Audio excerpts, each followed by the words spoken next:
বনবাসের পথে রামচন্দ্র এবং সীতা দেবী বিশ্রাম করেন এখানে।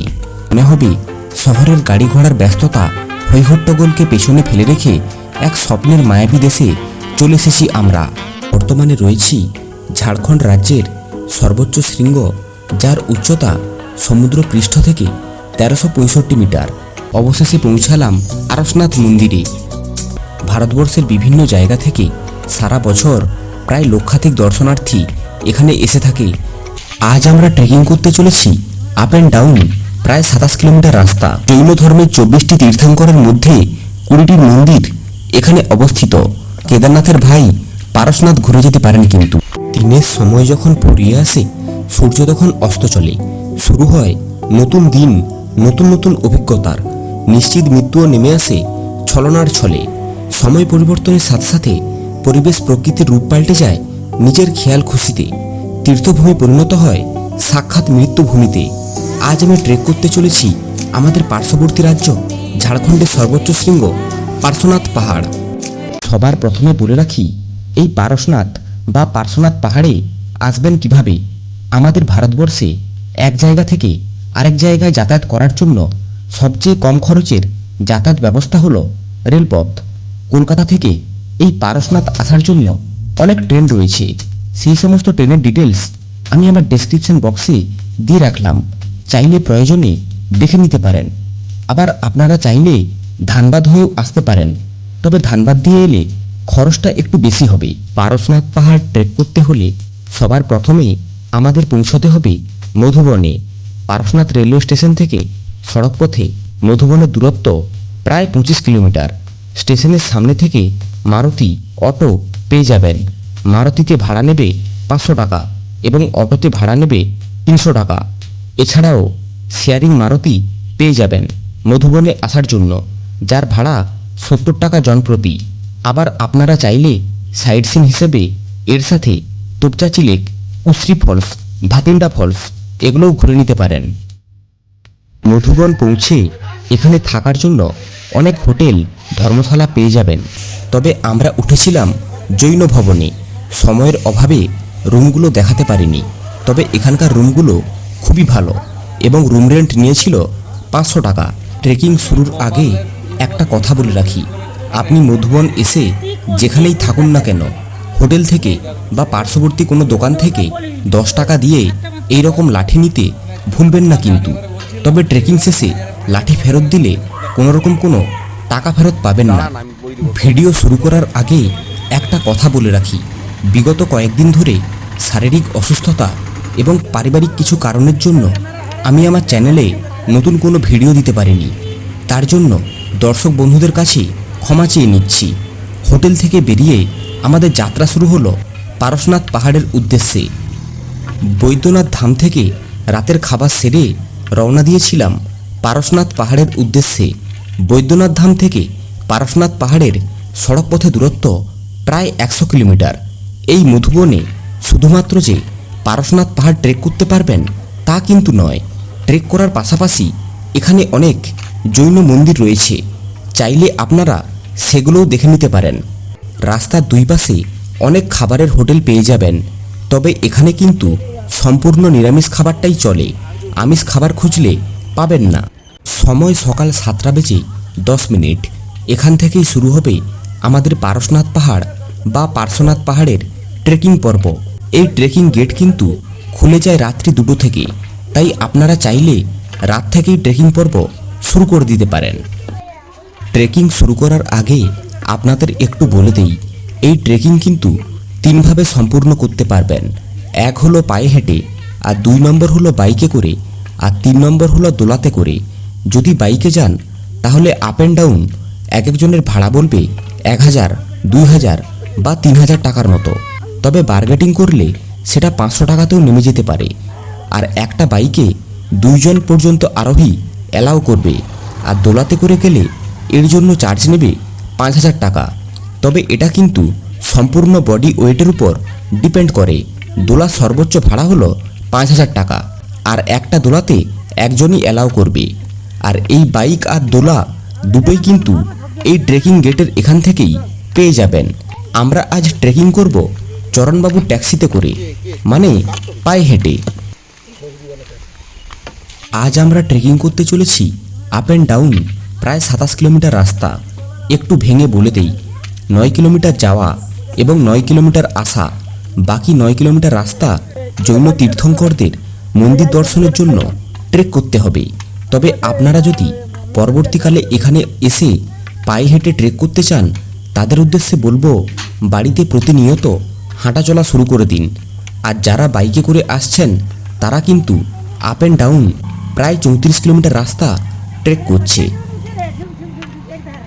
অনেক দর্শক বন্ধু আছে যারা লং বাইক রাইড পছন্দ করেন। তাদের উদ্দেশ্যে বলছি, যদি আপনারা বাইক নিয়ে এখানে এসে থাকেন তাহলে চাইলে আপনি আপনার বাইক নিয়েই ওপরে উঠতে পারবেন। পারশনাথ পাহাড় হলো একটি প্রাচীন পর্বত শৃঙ্গ এবং পারশনাথ পার্বত্য শ্রেণীতে অবস্থিত। এটি ভারতের ঝাড়খণ্ড রাজ্যের ব্রিটিশ ভারতের হাজারিবাগ জেলা, বর্তমানে গিরিডি জেলার ছোটনাগপুর মালভূমির পূর্ব প্রান্তে অবস্থিত এই পারশনাথ পাহাড়।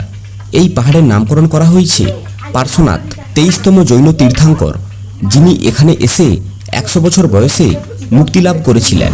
শোনা যায় হাজার হাজার বছর আগে তীর্থঙ্কররা এই পারশনাথ পাহাড়ে আসতেন ধ্যান করতে। ছোটনাগপুর মালভূমির অন্তর্গত এই পারশনাথ পাহাড়ে সবগুলো মন্দির ঘুরে দেখতে হলে তাহলে আপনাকে প্রায় 27 কিলোমিটার রাস্তা ট্রেক করতে হবে। তবে যে সকল জৈন এবং অন্যান্য সম্প্রদায়ের লোকেরা এখানে এসে থাকেন তীর্থের জন্য, তারা কিন্তু পুরো পারশনাথ পাহাড় পায়ে হেঁটে ট্রেক করে। আমরা যেহেতু সবকটা মন্দির দেখব না, তাই আজকের ট্রেকিং পথে আমরা কভার করব প্রায় 23 কিলোমিটার রাস্তা। চারিদিকে সবুজে মোড়া পরিবেশ, আর তার মাঝে এই রকম পাকা রাস্তার ওপর দিয়ে সামনের দিকে এগিয়ে যাচ্ছি আমরা। তবে এখনো পর্যন্ত আমরা 1 কিলোমিটারের বেশি রাস্তা অতিক্রম করে এসেছি। এই রাস্তাটা কিন্তু বেশ খাড়াই। যারা পায়ে হেঁটে ট্রেকিংয়ের কথা ভাবছেন তাদের উদ্দেশ্যে কয়েকটা কথা বলে রাখি। সাথে পর্যাপ্ত পরিমাণ জল, শুকনো খাবার, ছাতা, টুপি এইগুলো নিতে ভুলবেন না কিন্তু। সময় সকাল 8টা বেজে 15 মিনিট। 1 ঘন্টা সময়ের ব্যবধানে আমরা ট্রেকিং পূর্ণ করলাম 2 কিলোমিটার রাস্তার। এটি একটি জৈন শ্বেতাম্বর মূর্তি পূজকদের দ্বারা নির্মিত মন্দির। এই মন্দিরটির নাম হলো কালাইকুণ্ড মন্দির। এই মন্দির খোলা হয় ভোর 4টায় এবং বন্ধ হয় সন্ধ্যা 6টায়। এখানকার স্থানীয়দের মতে পারশনাথ পাহাড়ের উপর যতগুলো আলাদা আলাদা তীর্থাঙ্করদের মন্দির রয়েছে, সেই সমস্ত তীর্থাঙ্কর এই একটাই মন্দিরে রয়েছে। অনেক দর্শনার্থী আছে যারা পুরোটা কভার করতে পারে না, তারা এখান থেকেই দেখে নিতে পারেন। তবে মন্দিরের ভেতরে ফটোগ্রাফি, ভিডিওগ্রাফি পুরোপুরি নিষিদ্ধ, তাই বাইরের থেকে দেখিয়ে দিলাম। মন্দিরটা অনেকটা এরিয়া জুড়ে বিস্তৃত। ঝাড়খণ্ড রাজ্যের গিরিডি জেলার পার্শ্বনাথ যেহেতু একটি প্রাচীন জৈন মন্দির, তাই এই মন্দির, এই জায়গা সম্পর্কে কিছুটা ইতিহাস তো বলতেই হবে। জৈনদের সর্বমোট 24 জন তীর্থাঙ্কর রয়েছে, তবে 23তম জৈন তীর্থাঙ্কর পার্শ্বনাথের নামানুসারে এই পাহাড়টির নামকরণ করা হয়েছে পার্শ্বনাথ বা পারশনাথ পাহাড়। এই প্রসঙ্গে পাহাড়ের চূড়ায় অবস্থিত জৈনদের মন্দির শিখরজি। ধর্মীয় প্রেক্ষাপটে পাহাড়টিকে সাঁওতাল এবং অন্যান্য উপজাতীয় লোকেদের কাছে মারাংবুরু অর্থাৎ মহান পর্বত বা সর্বোচ্চ দেবতা নামেও পরিচিত। ঝাড়খণ্ডের সর্বোচ্চ পর্বত এবং সবচেয়ে আকর্ষণীয় স্থানটি পারশনাথ পাহাড়ে অবস্থিত। এটি বিশ্বাস করা হয় যে 24 জন জৈন তীর্থাঙ্কর ঝাড়খণ্ডের এই পর্বতে মোক্ষ লাভ করেছিলেন। এই পাহাড়টি সমুদ্র পৃষ্ঠ থেকে প্রায় 1365 মিটার উচ্চতায় অবস্থিত। তীর্থযাত্রীরা প্রচুর সংখ্যায় শিখরজির পূজা করতে আসেন। পারশনাথ পর্বত জৈনদের জন্য একটি বিশ্ববিখ্যাত তীর্থস্থান। জৈন ধর্মের 24টি তীর্থাঙ্করের মধ্যে 20টির মন্দির এখানে অবস্থিত। প্রতি বছর ভারত ও বিদেশ থেকে লক্ষ লক্ষ পর্যটক এখানে এসে থাকেন। পারশনাথ পাহাড়ে শতাব্দীর পর শতাব্দী ধরে সাঁওতাল এবং অন্যান্য আদিবাসীরা বসবাস করে আসছে। পাহাড়টি সাঁওতালদের বিশ্বাসের সাথে জড়িত এবং তারা বহু শতাব্দী ধরে মারাংবুরু দেবতার পূজা করে। মারাংবুরুকে আদিবাসীরা সর্বোচ্চ দেবতা হিসেবে শ্রদ্ধাও করে থাকে। ঝাড়খণ্ড, বিহার, পশ্চিমবঙ্গ, ওড়িশা, আসাম এবং মধ্যপ্রদেশের মুন্ডা, সাঁওতাল, ভূমিজ হো এবং অন্যান্য উপজাতি সম্প্রদায়ের মারাংবুরুকে সর্বোচ্চ দেবতা হিসেবে শ্রদ্ধা করে থাকে। এটি জৈন সম্প্রদায়ের জন্য সবচেয়ে পবিত্র এবং শ্রদ্ধেয় স্থানগুলির মধ্যে একটি বলে বিবেচনা করা হয়। যারা নিজেরা প্ল্যান করে ঘুরতে আসছেন তাদের উদ্দেশ্যে বলছি, গিরিডি আসার আগে গুগল বা ইউটিউবে সার্চ করে একটা লিস্ট বানিয়ে নেবেন যে আশেপাশে কি কি ঘোরার জায়গা রয়েছে। অনেকেই আছেন যাদের স্বপ্ন থাকে কেদারনাথ দর্শন করবেন, কিন্তু পকেটের টানে যেতে পারেন না। তাদের উদ্দেশ্যে বলছি, অল্প খরচে কেদারনাথের বিকল্প বা কেদারনাথের ভাই পারশনাথ ঘুরে যেতে পারেন। কিন্তু তবে অনেকে ভাববেন কোথায় কেদারনাথ কোথায় পারশনাথ, তবে এই জায়গাটা কিন্তু কোনো অংশেই কেদারনাথের থেকে কম নয়। এখান থেকে রাস্তা দুটো ভাগে ভাগ হয়ে গিয়েছে। আমার ডান দিকের রাস্তাটা চলে গিয়েছে বাইক আরোহীদের জন্য, মানে যারা বাইকে যাচ্ছেন তাদের জন্য, আর সোজা চলে গিয়েছে যারা পায়ে হেঁটে ট্রেকিং করছেন তাদের জন্য। ট্রেকিং পথে কিছুটা দূরত্বের ব্যবধানে পেয়ে যাবেন এইরকম দোকানপাট, যেখান থেকে খাবার পানীয় জল কিনে নিতে পারেন। তবে এখানে কিন্তু জিনিসপত্রের দাম অনেকটাই বেশি। ট্রেকিং করার সময় কিছুটা দূরত্বের ব্যবধানে এই রকম কিছু ছাউনি বা রেন শেল্টার দেখতে পাবেন, যেখানে দাঁড়িয়ে বা বসে একটু বিশ্রাম করে নিতে পারবেন। যদি বাজেট ট্যুর প্ল্যান করতে হয় তাহলে আমরা যেখানে ঘুরতে যাচ্ছি সেটা ভারতের মধ্যে হোক বা বাইরে, সেই জায়গা সম্বন্ধে আমরা যদি গুগল বা ইউটিউব থেকে একটা সাধারণ ভৌগোলিক অবস্থান বা ওই শহর সম্পর্কে কিছু বিষয় সম্পর্কে ধারণা নিয়ে আসি, তাহলে কিন্তু আগামী দিনে আপনারাও আমাদের মতো বাড়িতে বসেই ট্যুর প্ল্যান করতে পারবেন এবং অল্প খরচে ঘুরে যেতে পারবেন। রাস্তাটা যেহেতু অনেকটাই খাড়াই, তাই আপনারা চাইলে এই রকম শর্টকাট পথ অবলম্বন করে রাস্তার দূরত্বও কমিয়ে নিতে পারেন। তবে এই শর্টকাট পথ কিন্তু অনেকটাই পিচ্ছিল।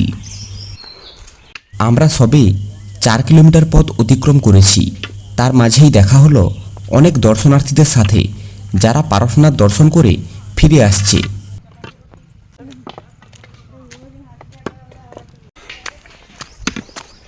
আমাদের পৌঁছাতে হবে ওই দূর থেকে পারশনাথ মন্দিরটিকে জাস্ট একটা ছোট্ট কাগজের টুকরার মতো লাগছে। অবশেষে মনে কিছুটা হলেও আশ্বাস জাগিয়ে রাখার জন্য দেখা পেলাম। তবে এই চিত্রটা দেখে যেটা মনে হলো, আমরা একটা পাহাড় অতিক্রম করে এসেছি পারশনাথ মন্দির, এবং আমাদের মাঝে আরও দুটো পাহাড়। ওই দুটো পাহাড় অতিক্রম করে 4 নম্বর পাহাড়ে উঠে আমাদের দর্শন করতে হবে পারশনাথ দেবতার মন্দিরের।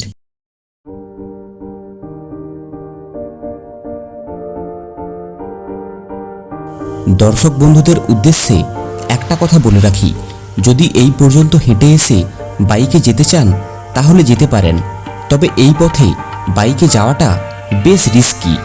এই রকম সিঁড়ির ওপর দিয়ে বাইক নিয়ে যায়, যেটা বেশ ঝুঁকিপূর্ণ। এখান থেকে শুরু হলো আমাদের যাত্রার সিঁড়িপথ।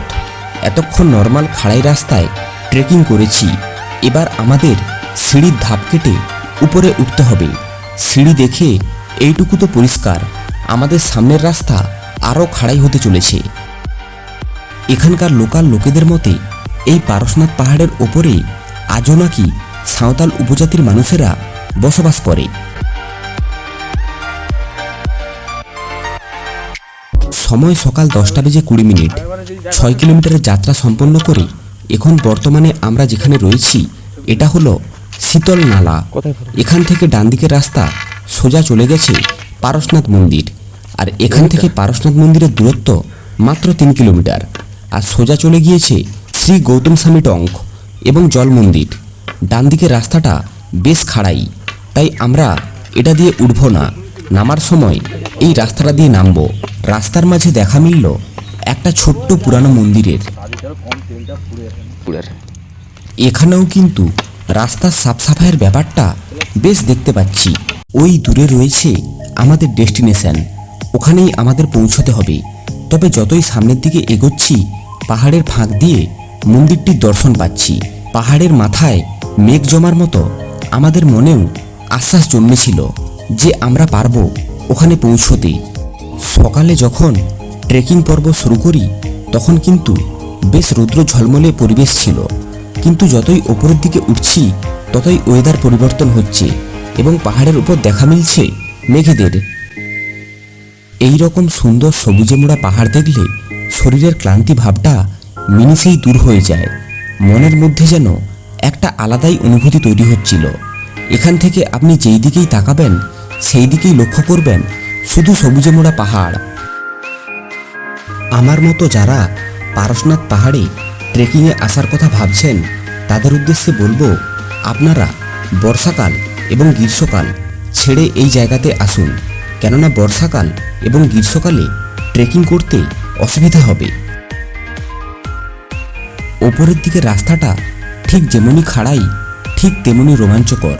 চারিদিকে সবুজে সবুজ পাহাড় আর তার মাঝে মেঘ, আর তার সাথে পাহাড়ি আঁকাবাঁকা রাস্তা।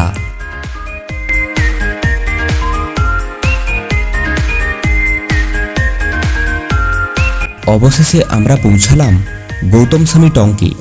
টঙ্ক বলার কারণটা একটু বলে রাখি। প্রতিটি জৈন তীর্থাঙ্করের মন্দিরকে টঙ্ক বা গোমতী নামে নামকরণ করা হয়েছে। সময় সকাল 11:10। মধুবন থেকে 9 কিলোমিটারের ট্রেকিং পর্ব শেষ করে আমরা এই মুহূর্তে রয়েছি গৌতম স্বামী টঙ্কে। বর্তমানে আমরা সমুদ্র পৃষ্ঠ থেকে প্রায় 4000 ফুট উচ্চতায় রয়েছি। গৌতম স্বামী সম্পর্কে একটু বলে রাখি, জৈনদের 24তম অর্থাৎ শেষ তীর্থাঙ্কর ছিলেন এই গৌতম স্বামী। ইন্দ্রভূতি গৌতম হিসাবে জন্মগ্রহণকারী গৌতম স্বামী ছিলেন মহাবীরের প্রথম গণধারা অর্থাৎ প্রধান শিষ্য।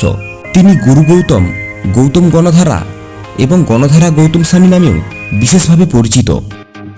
এই দিকেই রয়েছে চন্দ্রপ্রভু টঙ্ক। বিশেষ করে জৈনরা যারা পরিক্রমা করেন তারা এই রাস্তা দিয়েই যান। এই পথ চন্দ্রপ্রভু টঙ্ক হয়ে জল মন্দির ঘুরে আবার গৌতম স্বামীতে ঘুরে আসে। তবে আমরা এখন যাব জল মন্দির। এই পথ ধরেই আমরা যাব জল মন্দিরের দিকে। তবে এখানকার লোকাল লোকেদের মুখ থেকে জানতে পারলাম এখান থেকে জল মন্দির খুব একটা দূরে নয়, ওই ধরে নিতে পারেন 500 মিটারের মধ্যে। যারা পরিক্রমা করেন তাদের এই পুরোটা ট্রেক করে মধুবন থেকে আসা এবং মধুবনে ফিরে যাওয়া পর্যন্ত প্রায় 27 কিলোমিটার রাস্তা ট্রেক করতে হয়। জল মন্দিরের উল্টো দিকের পাহাড়েই রয়েছে চতুর্থ জৈন তীর্থাঙ্কর বাঁশপূজা অভিনন্দনের মন্দির। তবে আমরা ওখানে যাব না। জল মন্দির দেখেই আমরা পারশনাথ মন্দিরের উদ্দেশ্যে রওনা দেব। এই পাহাড় আমাদের কাছে পারশনাথ পাহাড় হিসেবে পরিচিত হলেও এই পাহাড় জৈনদের কাছে সামেদ শিখর নামেও বিশেষভাবে পরিচিত। উইকিপিডিয়া পড়ে জানতে পারলাম জৈনদের 24 জন তীর্থাঙ্করদের মধ্যে 20 জন তীর্থাঙ্কর এই পাহাড়ে নির্মাণ লাভ করেছেন এবং তারা যেখানে যেখানে নির্মাণ লাভ করেছেন সেখানে সেখানেই তাদের নামানুসারে মন্দির নির্মাণ করা হয়েছে। শুধুমাত্র জল মন্দিরের ভেতরের তীর্থাঙ্করদের বিগ্রহ রয়েছে, আর এখানকার প্রতিটি মন্দিরই শ্বেতপাথর দিয়ে তৈরি করা। মন্দিরের ভেতরে ফটোগ্রাফি, ভিডিওগ্রাফি কঠোরভাবে নিষিদ্ধ, তাই আপনাদেরকে তীর্থাঙ্করদের বিগ্রহ দেখাতে পারলাম না। বাম দিকে এই হলো অশোক স্বামী মন্দির। এখানে যে 20 জন দিগম্বরের সমাধি রয়েছে তার মধ্যে এটি একটি, আর ডান দিকের রাস্তা দিয়ে সোজা পাহাড়ের উপর উঠে গিয়েছে। জল মন্দির দেখে আবার আমরা ফিরে এসেছি গৌতম স্বামী মন্দিরে। তবে আপনারা বাইকে এলে কিন্তু এই জায়গাগুলো পায়ে হেঁটে ট্রেকিং করে ঘুরতে হবে। শ্রাবণ মাসে সবথেকে বেশি তীর্থযাত্রীর ভিড় জমে এই পারশনাথ পাহাড়ে। এই সময় জৈনদের কিছু ধর্মীয় অনুষ্ঠান থাকে। যদি শীতের শেষে নরম রোদ আর বসন্তের পলাশ দুটোই একসাথে উপভোগ করতে চান তাহলে আপনাকে বসন্তকালে এখানে আসতে হবে। এতটা রাস্তা ট্রেক করে ফেললাম কিন্তু সেই রকম বাঙালি পর্যটক চোখে পড়ল না। আশেপাশে দর্শনার্থীদের দেখে মনে হচ্ছে শুধু আমরা একাই বাঙালি। হতে পারে জৈন মন্দির হওয়ার জন্য হয়তোবা আসে না, আবার হয়তোবা এই জায়গাটা সম্বন্ধে অনেকে জানেই না, নানান কারণ হতে পারে। তবে যাই হোক, আপনারা যারা এই ভিডিওটা দেখছেন তারা কিন্তু অবশ্যই ঘুরে যাবেন এই জায়গাটা। অসম্ভব সুন্দর এই জায়গাটা। গৌতম স্বামী মন্দির থেকে সোজা এই রাস্তা ধরে এগিয়ে গেলেই পড়বে পারশনাথ পাহাড়। এই গৌতম স্বামী মন্দির থেকে পারশনাথ পাহাড়ের দূরত্ব প্রায় 1.5 কিলোমিটার। সামনের দিকে দেখুন একবার, জাস্ট একটা আলাদাই ভাইবস। নীল আকাশ, কুয়াশার মতো মেঘ, মাঝে মাঝে সবুজের সমারোহ, জাস্ট একটা আলাদাই মজা লাগছে। শ্রী সুমতিনাথজি টঙ্ক, মানে এখানে সুমতিনাথজি মুক্তিলাভ করেছিলেন। সুমতিনাথজি হল 24 জন জৈন তীর্থাঙ্করের মধ্যে 5ম জৈন তীর্থাঙ্কর। সামনে রয়েছে শান্তিনাথজি টঙ্ক, মানে শান্তিনাথজি এখানে মুক্তিলাভ করেছিলেন। জৈন তীর্থাঙ্করদের মধ্যে শান্তিনাথজি ছিলেন 16তম জৈন তীর্থাঙ্কর। এখান থেকে ওপরে উঠতে হবে আমাদের, আর ওই দূরে রয়েছে পারশনাথজির মন্দির। এতদিন ফ্লাইট ভ্লগ বানানোর সময় বিমানের সিটে বসে মেঘের ভিডিও দেখিয়ে এসেছি। আজ পুরো সামনের থেকে দেখব এবং আপনাদেরও দেখাবো এই ভিডিওর মাধ্যমে। সামনের দিকে দেখুন একবার, জাস্ট একটা আলাদাই ভাইবস। নীল আকাশ, কুয়াশার মতো মেঘ, মাঝে মাঝে সবুজের সমারোহ, জাস্ট একটা আলাদাই মজা লাগছে। এক কথায় মনে হবে শহরের গাড়ি ঘোড়ার ব্যস্ততা, হৈহট্টগোলকে পেছনে ফেলে রেখে এক স্বপ্নের মায়াবী দেশে চলে এসেছি আমরা। তো তার লেস কাটিয়ে আমরা এগোতে থাকলাম আমাদের আজকের ট্রেকিং পর্বের শেষ গন্তব্য পারশনাথ মন্দিরের উদ্দেশ্যে। আমরা বর্তমানে যে রাস্তায় চলেছি, এই রাস্তার ওপর 3খানা তীর্থাঙ্করের সমাধি দেখতে পাবো। আর একটা রাস্তা ছিল, ওটা দিয়ে এলে 5খানা তীর্থাঙ্করের সমাধি দেখতে পেতাম। তবে এই পথটা শর্টকাট বলে তাই এই পথেই এলাম। সামনেই রয়েছে দ্বিতীয় জৈন তীর্থাঙ্কর অজিতনাথজির মন্দির। অজিতনাথজি এখানেই মোক্ষ লাভ করেছিলেন। জল মন্দির ছাড়া এখানকার প্রতিটা মন্দিরেই তীর্থাঙ্করদের পায়ের ছাপ ছাড়া কোনরূপ কোনো বিগ্রহ নেই। চারিদিকটা আবারও কুয়াশার মতো মেঘে ঢেকে গিয়েছে।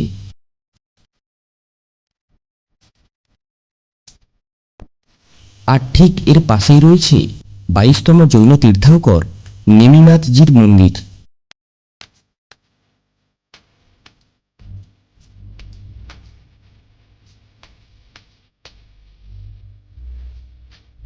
পারশনাথ মন্দিরে পুজো দেওয়ার জন্য এখান থেকে ডালিও কিনে নিতে পারেন। মন্দিরে প্রবেশের পূর্বে নাম লিখিয়ে বিনামূল্যে একটু হার্বাল চা খেয়ে নিলাম। মন্দিরের সিঁড়িতে একটা পোস্টারে লেখা রয়েছে, মন্দিরে জুতো, বেল্ট, ব্যাগ এই সমস্ত জিনিস নিয়ে প্রবেশ করতে পারবেন না। এই রকম সিঁড়ি দিয়ে ওপরে উঠে আমাদের দর্শন করতে হবে পারশনাথজির। সময় দুপুর 12:30। আমরা প্রায় 15 কিলোমিটারের ট্রেকিং পর্ব পূর্ণ করে অবশেষে পৌঁছালাম আমাদের শেষ এবং মূল গন্তব্য পারশনাথ মন্দিরে। জৈনরা পারশনাথ পাহাড়কে সামেদ শিখরও বলে থাকে। শিখর যে শব্দের অর্থ হল শ্রদ্ধেয় শিখর, স্থানটিকে সামেদ শিখর অর্থাৎ ঘনত্বের শিখরও বলার কারণ হল এটি এমন একটি স্থান যেখানে 24 জন তীর্থাঙ্কর ধ্যানের মাধ্যমে মোক্ষ লাভ করেছিলেন। পারশনাথ শব্দটি 23তম জৈন তীর্থাঙ্কর ভগবান পার্শ্বনাথ থেকে এসেছে, যিনি 772 খ্রিস্টপূর্বাব্দে এই স্থানে মোক্ষ লাভ করেছিলেন। মন্দিরের ওপরে লেখা রয়েছে স্বর্ণভদ্রকূট। এটা একটা উইকিপিডিয়াতে পড়েছিলাম। এর অর্থ হল সোনার অনুগ্রহের কুটির। এই শিখরজি তীর্থস্থানটি দিগম্বর এবং শ্বেতাম্বর উভয়ের দ্বারা সবচেয়ে গুরুত্বপূর্ণ জৈন তীর্থ হিসেবে বিবেচনা করা হয়। শিখরজি সহ অষ্টপদ, গিরনার, মাউন্ট আবুর, দিলওয়ারা মন্দির এবং শত্রুঞ্জয় শ্বেতাম্বর পঞ্চতীর্থ অর্থাৎ 5টি প্রধান তীর্থস্থান নামে বিশেষভাবে পরিচিত। এখন আমরা বর্তমানে রয়েছি ঝাড়খণ্ড রাজ্যের সর্বোচ্চ শৃঙ্গ পারশনাথ পাহাড়ের একদম টপে, যার উচ্চতা সমুদ্র পৃষ্ঠ থেকে 1365 মিটার অর্থাৎ 4478 ফুট। প্রথমে মন্দিরের চারপাশটা ঘুরে মধুবন শহরের এরিয়াল ভিউটা একবার দেখিয়ে দিই আপনাদের, তারপর মন্দিরে প্রবেশ করব। এটাই হলো জৈনদের 23তম তীর্থাঙ্কর পারশনাথজির মন্দির। আর এই মন্দিরের নাম অনুসারেই এই পাহাড়ের নামকরণ করা হয়েছে পারশনাথ পাহাড়। মন্দিরের ভেতরে পারশনাথজির একটা পায়ের ছাপ রয়েছে। পারশনাথজি 772 খ্রিস্টপূর্বাব্দে এই স্থানে মোক্ষ লাভ করেছিলেন, যার স্মৃতিস্বরূপ এই পারশনাথ মন্দির নির্মিত। এই পারশনাথ মন্দির সকাল 6টা থেকে সন্ধ্যা 6টা পর্যন্ত খোলা থাকে। ভারতবর্ষের বিভিন্ন জায়গা থেকে সারা বছর প্রায় লক্ষাধিক দর্শনার্থী এখানে এসে থাকে পারশনাথ মন্দির দর্শনের জন্য। তবে বেশিরভাগ জৈনরাই এখানে এসে থাকে। কথিত আছে পারশনাথ স্বামী 100 বছর বয়সে শ্রাবণ মাসে শুক্লা অষ্টমীতে এখানে দেহত্যাগ করেন। সেই থেকেই তার নাম অনুসারে এই পাহাড়ের নাম পারশনাথ পাহাড়। পারশনাথ থেকে একটা পথ নেমে গেছে সীতা নালায়। কথিত আছে বনবাসের পথে রামচন্দ্র এবং সীতা দেবী বিশ্রাম করেন এখানে। দর্শক বন্ধুদের উদ্দেশ্যে একটা কথা বলে রাখি, পারশনাথ পাহাড়ের এই 27 কিলোমিটারের ট্রেকিং পথে কোথাও কিন্তু রাত্রিবাসের ব্যবস্থা নেই। আপনাকে দিনের দিন ট্রেকিং সম্পূর্ণ করে মধুবনে ফিরে এসে রাত্রিবাস করতে হবে। তাই হাতে যথেষ্ট সময় নিয়ে ট্রেকিংটা শুরু করুন। আমরা এবার উল্টো দিকের পথ দিয়ে নিচে নামব। এই রাস্তাটা খাড়াই হওয়ার কারণে আমাদের অনেকটা পথ বেশি ট্রেক করতে হয়েছে, সেটা আশা করি ভিডিওর মাধ্যমে দেখেই বুঝতে পারছেন। এই পথে উঠতে ঠিক যতটা কষ্ট, এবার উল্টো দিকের পথ দিয়ে মজা পাবে নিচে নামব। এই রাস্তাটা খাড়াই হওয়ার কারণে আমাদের অনেকটা পথ বেশি ট্রেক করতে হয়েছে, সেটা আশা করি ভিডিওর মাধ্যমে দেখেই বুঝতে পারছেন। এই পথে উঠতে ঠিক যতটা কষ্ট হবে, নামতে ঠিক ততটাই মজা পাবেন। বেশিরভাগ মানুষ এই পুরো ট্রেকিংটা সম্পূর্ণ করে খালি পায়ে, তবে আমরা জুতো পরেই ট্রেকিংটা করেছিলাম। যারা বাইকে করে আসছেন তাদের কিন্তু এখানেই নামিয়ে দেবে। এখান থেকে পারশনাথ পাহাড়ের দূরত্ব 1 কিলোমিটার এবং বাকি জৈন তীর্থাঙ্করদের মন্দির ঘুরতে আরও 9 কিলোমিটার। টোটাল 10 কিলোমিটার রাস্তা পায়ে হেঁটে ঘুরতে হবে। আর যারা দোলাতে করে আসছেন তারা একদম মন্দিরের কাছাকাছি চলে যেতে পারবেন। এই সেই শীতল নালা। এই রাস্তাটা খাড়াই হওয়ার জন্য আমরা অনেকটা রাস্তা ঘুরে পারশনাথ মন্দিরে গিয়েছিলাম।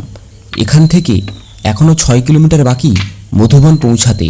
এই পারশনাথ পাহাড়ের ওপরে বন দপ্তরের ক্যাম্পও রয়েছে। এই জঙ্গলে আপনি যাওয়ার পথেই দেখতে পাবেন। ওনাদের থেকে এবং এখানকার স্থানীয়দের থেকে জানতে পারলাম এই জঙ্গলে নাকি বাঘ, হাতি, বানর, বন্য শূকর এই জাতীয় হিংস্র পশুদের বসবাস। তবে আমাদের কপালে দর্শন মিলেছিল কয়েকটা মাত্র বানরের।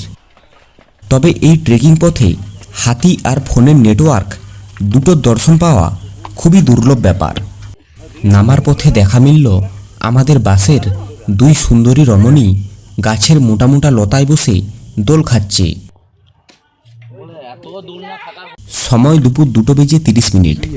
আমরা প্রায় 7 ঘন্টা 20 মিনিটে দীর্ঘ 23 কিলোমিটারের ট্রেকিং সম্পূর্ণ করে ফিরে এলাম মধুবনে। অবশেষে আমরা পারশনাথ পাহাড় ট্রেকিং সম্পূর্ণ করতে পেরেছি। আজকের ভিডিওটা তবে এখানেই শেষ করি। ভিডিওটা যদি ভালো লেগে থাকে লাইক, কমেন্ট, শেয়ার করতে ভুলবেন না কিন্তু। এইরকম নতুন নতুন ভিডিও পেতে চ্যানেলটা সাবস্ক্রাইব করে নেবেন। ভালো থাকবেন, সুস্থ থাকবেন। আবারও হাজির হব নতুন ভিডিও, নতুন জার্নির সাথে।